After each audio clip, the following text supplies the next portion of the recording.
Hello friends, hope you are doing well wherever you are right now. বর্তমানে দেশে সবচেয়ে জনপ্রিয় ব্যক্তি অর্থাৎ মোস্ট পপুলার অ্যান্ড ফেমাস আধ্যাত্মিক জগতে ওনার নাম হচ্ছে সদ্গুরু। তিনি এখন বলা চলে যদি সফলতার কোনো সংজ্ঞা থাকে তাহলে সফলতার শীর্ষ স্থানে কোনো ব্যক্তি তার পরিশ্রম, তার নিষ্ঠা, তার সততা, তার গবেষণা মাধ্যমে তিনি সমস্ত ফিল্ডে তিনি সফলতা অর্জন করতেই পারেন। এটি প্রত্যেক ব্যক্তির অ্যাসপিরেশন, স্বপ্ন, উচ্চাকাঙ্ক্ষা। কেউ কিছু হতে চায়, কেউ বিখ্যাত হতে চায়, কেউ জনপ্রিয় হতে চায় তার কর্মের মাধ্যমে, সেখানে প্রবলেম থাকার কথা নয়। কিন্তু সমস্যা হচ্ছে অন্য জায়গায়, অর্থাৎ কেউ যদি সায়েন্টিস্ট হন এবং স্যার আইনস্টাইনের মতো কালজয়ী হতে চান তাহলে নো প্রবলেম।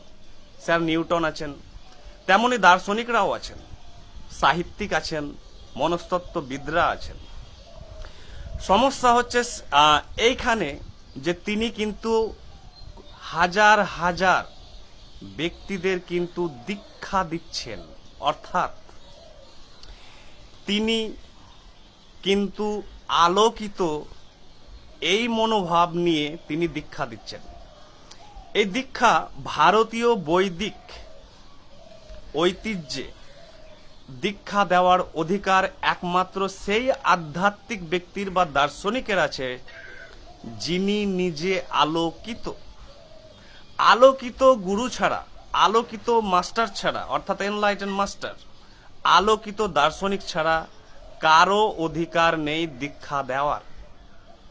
এটি আপনি বেদে পাবেন, উপনিষদে পাবেন, অষ্টবক্র সংহিতায় পাবেন, শিবা সূত্রে পাবেন, রামায়ণ মহাভারত পড়বেন যে গুরুকে, গুরু যিনি আলোর সন্ধান পেয়েছেন। আলো কি? চরম সত্য।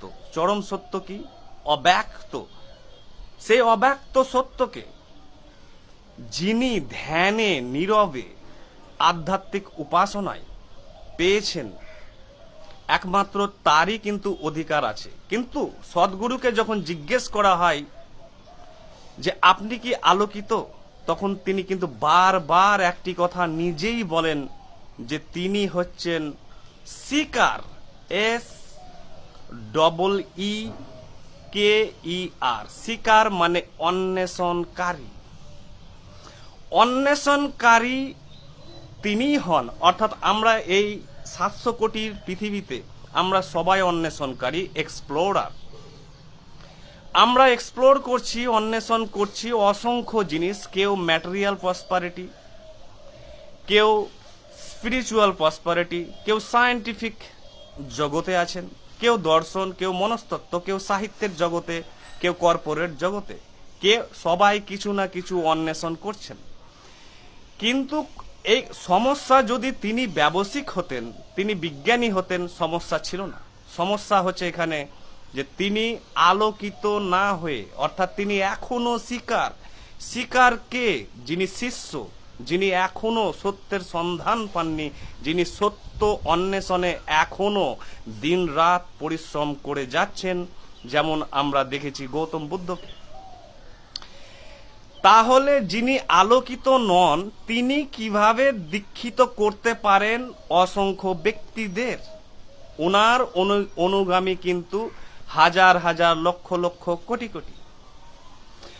সমস্যা, যদি তিনি অন্য ফিল্ডে, কর্মক্ষেত্রে যদি তিনি জনপ্রিয় হতেন সেটা খুবই ভালো কথা, সেটা গর্বের বিষয়।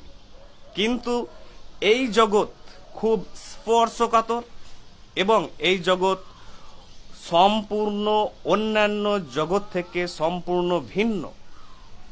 তাই ওনাকে যখন একটি ইন্টারভিউ জিজ্ঞাসা করেন একজন দর্শক যে হ্যাভ ইউ এক্সপেরিয়েন্স গড, তিনি উত্তরে বলেন যে আপনি কি গড পেয়েছেন? তিনি উত্তরে বলেন no no no, I am Sadhguru who has come from within. অর্থাৎ আমি সদ্গুরু যে অন্তরের জগৎকে জানে। ঠিক আছে, ভালো কথা। জ্ঞান অন্বেষণ থেকে দর্শন, বিজ্ঞানের যাত্রা, মনস্তত্ত্বের যাত্রা, সমস্ত কিছু ঠিক আছে অন্বেষণের ক্ষেত্রে, কিন্তু তিনি আলোকিত নন। এবং ওনার টিচিং যদি আপনি ভালোভাবে পড়েন, ওনার যা কিছু মেসেজ এবং বক্তব্য আছে তা টোটালি 100% নির্ভরশীল হচ্ছে ভারতের বিখ্যাত আধ্যাত্মিক দার্শনিক শিক্ষক, গুরুর গুরু যিনি, দার্শনিকদের দার্শনিক যিনি, তার নাম হচ্ছে যে কৃষ্ণমূর্তি, অর্থাৎ জিড্ডু কৃষ্ণমূর্তি। ওনার টিচিংসের ওপরে বেস করে তার সমস্ত টিচিংস, এবং রজনীশ ওশোর ওপরে। এবং রজনীশ ওশো জানেন আপনারা সবচেয়ে জনপ্রিয় একসময় গুরু ছিলেন, এবং এখনো ওনার প্রভাব কিন্তু অনেক। আরেকটি ইন্টারভিউয়ে দেবী শেট্টি অর্থাৎ কার্ডিওলজিস্ট বিখ্যাত, তিনি জিজ্ঞাসা করেছিলেন যে আর উই প্রিডেস্টিনড, আমরা কি, আমাদের জীবন কি পূর্ব নির্ধারিত? তিনি বলেছিলেন no, it's a foreign import, অর্থাৎ আমরা পূর্ব নির্ধারিত নই, কারণ এটি বিদেশি ধারণা। অর্থাৎ তিনি বলতে চেয়েছেন এটি আব্রাহামিক ধর্মের জিনিস, জুডাইজম, ক্রিশ্চিয়ানিটি এবং ইসলামের বা ওয়েস্টার্ন ফিলোজফির ধারণা। কিন্তু ওয়েস্টার্ন ফিলোজফিতে এরকম কিছু নেই প্রিডেস্টিনেশন ব্যাপারে। কিন্তু আমি জানি যে প্রিডেস্টিনেশন সত্য, অর্থাৎ জীবন আমাদের পূর্ব নির্ধারিত। এই নিয়ে আমার একাধিক ভিডিও আছে, আপনারা দেখতে পারেন যে কার্যকারণ সম্পর্ক আছে। এবং এখান থেকে, এই ডিটারমিনিস্টিক সায়েন্স থেকে, ডিটারমিনিস্টিক মহাবিশ্ব থেকে আপনি জানতে পারবেন যে এই অনন্ত কার্যকারণ নীতির সম্পর্ক থেকেই জীবন পূর্ব নির্ধারিত। উনি কিন্তু জানেন না, যেহেতু তিনি আনএনলাইটেন, তিনি আলোকিত নন। এই পূর্ব নির্ধারিত জীবনের উল্লেখ কিন্তু উপনিষদেও আছে, অর্থাৎ সেই সত্যই কিন্তু সমস্ত কিছু আগে থেকেই নির্ধারণ করে রেখেছে।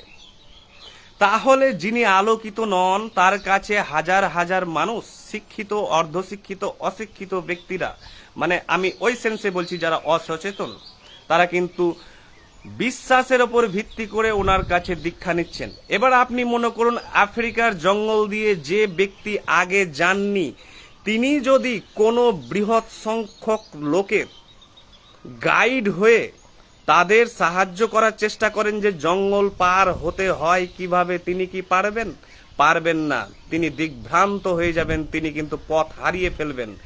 আফ্রিকার ঘন জঙ্গল দিয়ে তিনি পার হতে পারবেন যিনি কিন্তু আগে পার হয়েছেন, অর্থাৎ তিনি জঙ্গল চেনেন।